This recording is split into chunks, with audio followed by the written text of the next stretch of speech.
Yesterday I ran across a very interesting article about journalism profession really is hemorrhaging and investment.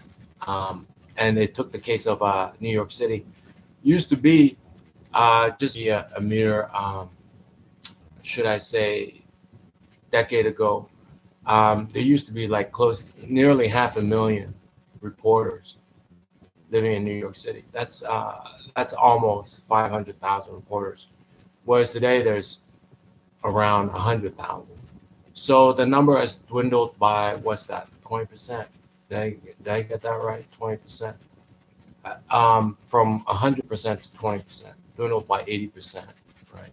So it used to be 500,000. Now there's around 100,000. And even with 100,000, there's not enough reporters to cover, as the writer was saying, to cover all the boroughs, all the to follow up on politicians, local politicians, to cover sort of like the street beat. How public can do about that? It's not.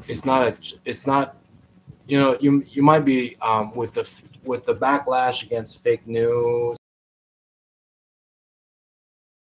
things like that. One might have the temptation to believe that there is a intelligence, a unifying intelligence out there wanting to destroy the profession of journalism.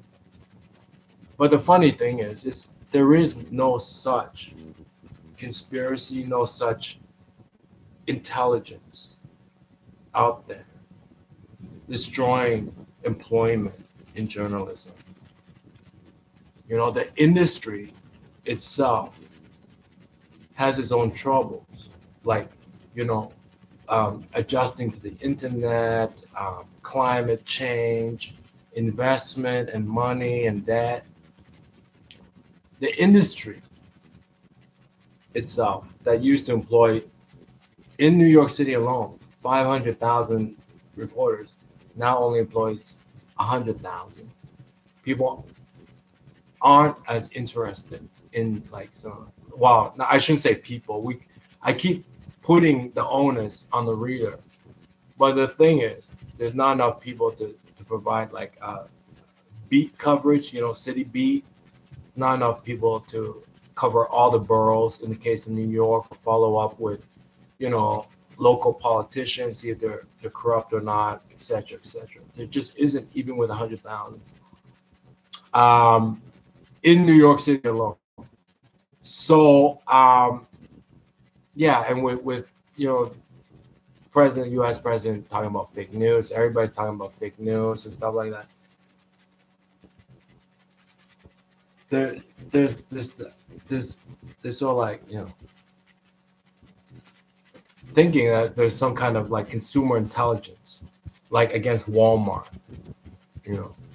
or some kind of against fur or something.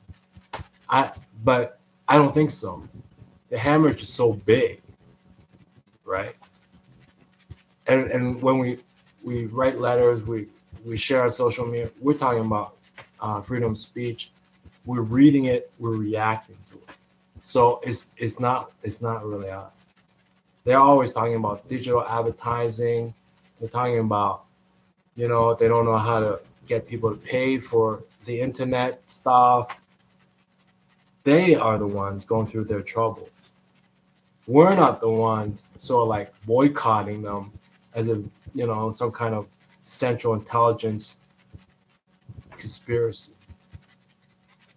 So yes, journalism profession is hemorrhaging jobs. It's fuck all I can do. Maybe somebody else want to volunteer.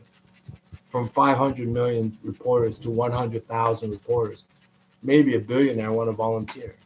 Or maybe you want to volunteer because that's fuck all I'm gonna do. I can't even do it. I have no money. Bye.